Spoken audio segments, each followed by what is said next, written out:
दर्शकहरू देख्न सक्नुहुन्छ स्पोर्टमा घटनास्थलमा मोटरसाइकल दुर्घटना भएको छ। एकाअर्कामा ठक्कर खाए र चालकहरू सडकमा लडे घाइते हुनुभएको छ। रगततामै भएको पनि देखिन्छ। दुवै मोटरसाइकल चालक लगायत मोटरसाइकलको पछाडि सवार व्यक्ति पनि सडकमा लडी एकदम सशक्त घाइते भएको देख्न सकिन्छ।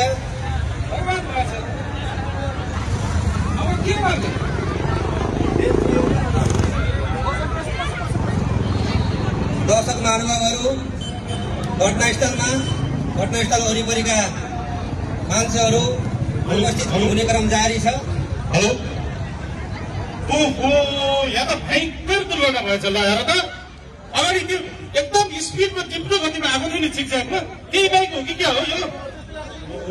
मलाई यो पक्कै पनि यसले दुर्घटना अवश्य गर्छन् जस्तो त लागिरहेको थियो। हेलमेट पनि लगाएको थियो, रातो बत्तीमा पनि क्रस गराएको थियो कि यो बाइकले। एकदमै चिकचाक रफमा चलाएको थियो। आफूले पनि सेवन गरे हुनसक्छ त्यो मोटरसाइकल जस्तो लाग्यो मलाई। यहाँ त नभन्दै दुर्घटना भएछ भयङ्कर। ल साथीहरू ल अब यो उद्धार गर्नुपर्छ। होइन मानव भइसकेपछि मानवको चाहिँ दवा गर्नुपर्छ। यस्तो दुर्घटनामा चाहिँ उद्धारमा हामी सबै लाग्नुपर्छ। ल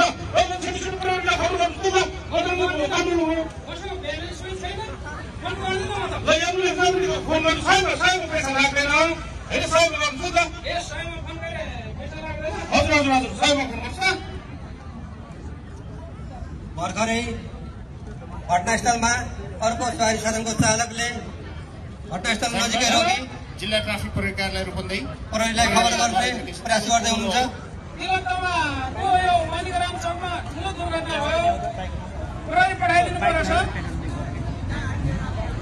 हुन्छ सर, म हेर्दै गर्नु सर, म टोली तुरन्तै पठाइदिन्छु। जिल्ला प्रहरी कार्यालय रूपन्देहीमा सवारी दुर्घटना सम्बन्धी खबर प्राप्त भइसकेको छ।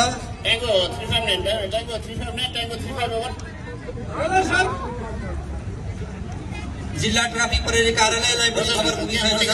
एउटा सवारी दुर्घटना भन्ने भएको छ भन्ने यहाँ कन्ट्रोलमा खबर भएको छ। तुरुन्तै टोलिएर मुभ भन्ने खबर। ल सर म अहिले पठाइहाल्छु।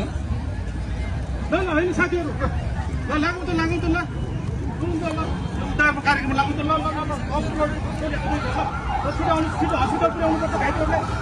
दर्शक महानुभावहरू देख्न सक्नुहुन्छ प्रहरीको गाडी घटनास्थलतर्फ आइरहेको छ।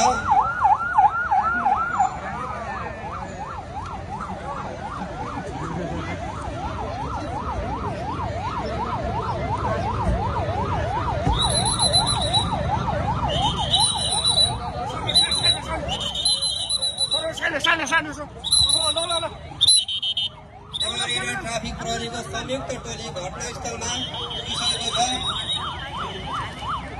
दुर्घटनास्थलको कारणले गर्दाखेरि सार्वजनिक आवागमनमा केही बाधा पुगेको देखिन्छ।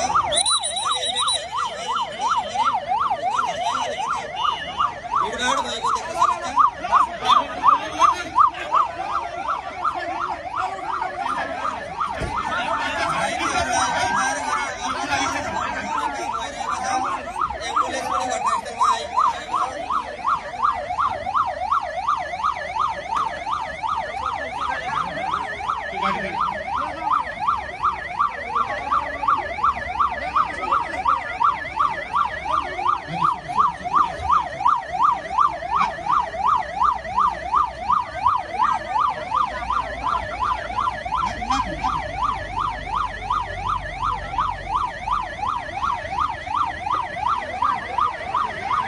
घटनास्थल अनुसन्धान टोली पनि घटनास्थलमा आए आफ्नो घटना के कसरी घटेको भन्ने सम्बन्धमा अनुसन्धानको प्रारम्भिक कार्यहरू अगाडि बढाइरहनु भएको छ।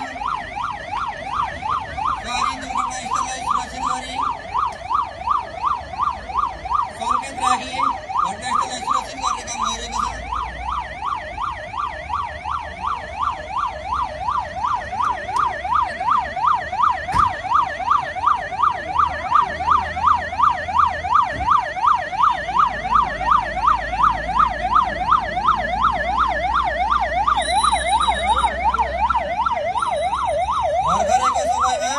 घाइतेहरूलाई उद्धार गरी अस्पतालतर्फ